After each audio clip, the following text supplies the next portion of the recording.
and welcome back to another episode of Urban Jungle Food.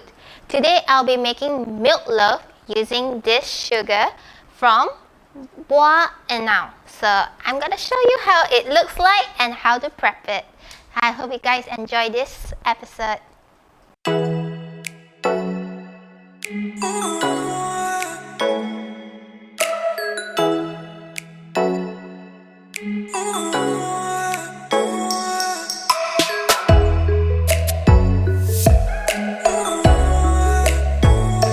My name is Pearl. I am a professional makeup artist, but I recently got into baking and I started my own bakery. So today I am actually making milk loaf and I'm gonna show you how. So I got my gula anal from my neighbor. She has magic hands. She can make it into crystallized sugar, and she actually cultivates and processes them into nice logs and cut it into 5 for me. So that's how I prefer it, because I can actually use as much as I want accordingly. So yeah, and it started because she found out I do my bakery and she's like, hey, would you like to support her making this gula anal? And that is how all these things came in play. So this is the sugar made from Bois anal. It's a local fruit, and I actually made mine and make sure that I cook it and make it into crystallized cubes like so. So here there's 5 cubes, but I'm only gonna be using 1 today to make my bread. If you're gonna ask what else can you use, you can actually make sago melaka. It tastes like gula melaka but with deeper flavors. So there's extra aroma, extra depth into the food you eat. So if you are like me, someone who loves to make sure your ingredients is the best, at the freshest and at the nicest, super delicious taste, I would recommend you trying this sugar from Bois anal. So this is how it looks like after you grind it. Now if you don't have a grinder and you want to make the cube into sugars as well, another way is you can cook it in a wok or in a pot with a bit of water and let it just melt into the syrup level that you would like. So yeah. To make a delicious milk loaf, you will need bread flour and salt, the gula that we grinded just now, full cream milk, I got this locally sourced as well, butter, and bread, you need yeast. And now we are gonna go make the dough for the milk loaf. Let's go! So for my bread, I prefer to use a mixer to make my bread because it makes life easier. I choose Thermomix because it does everything in one go. To start, I will put in the milk, the egg, the yeast and sugar, and I'll just let it proof the yeast. You know, you need to put sugar to feed the yeast. After doing so, I will then add in my bread flour. I choose high protein because I like my bread to have a lot of springiness and a bit of salt. In cooking, everything needs a bit of salt, just like how you need to put love in. And let it mix.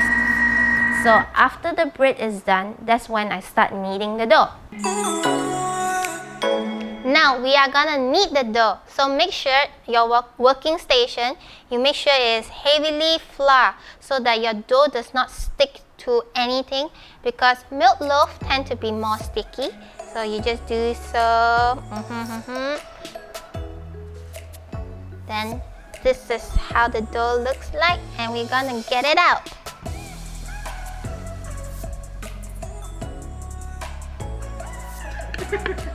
I usually work with big portions. And then we don't want the waste, so just get everything out. So here's a tip for you to know whether your bread is gonna be fluffy. When you check your dough, make sure that you can stretch it and look at this, you can see through it. That means it is fluffy. If it's not, just give it a bit more meat and you're good to go. So after 1 hour, this is how the milk loaf look like. We are ready to glaze it with milk and put it into the oven. So yeah, I'm excited to see how it comes out. Okay, so this is the milk. I prefer to just use pure milk rather than egg, and I'm just gonna glaze it completely on top of the milk loaf. This will give it the golden brown color that just make it look so delicious. And now we are ready to put it into the oven. So usually people will say preheat the oven, but I prefer not to preheat the oven because my bread tends to overbake if I preheat it. So I just put it at 160 degrees at low bottom fire, and I just put it in for 30 minutes. And I just wait.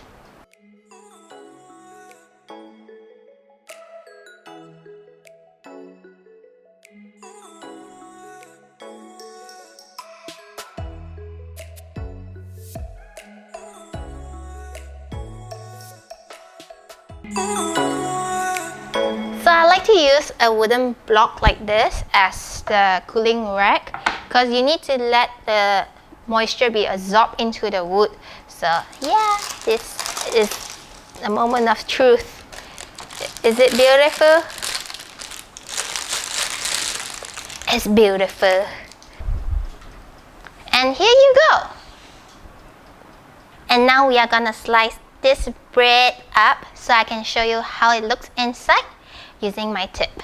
So just get yourself a nice bread knife. Look at this. This is a good bread knife because you won't squash the bread, and cut it.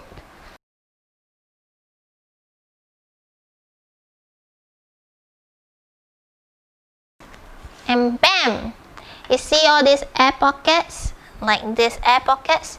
That is from kneading the dough and checking it whether it will be fluffy. Remember I said about how to know it's fluffy?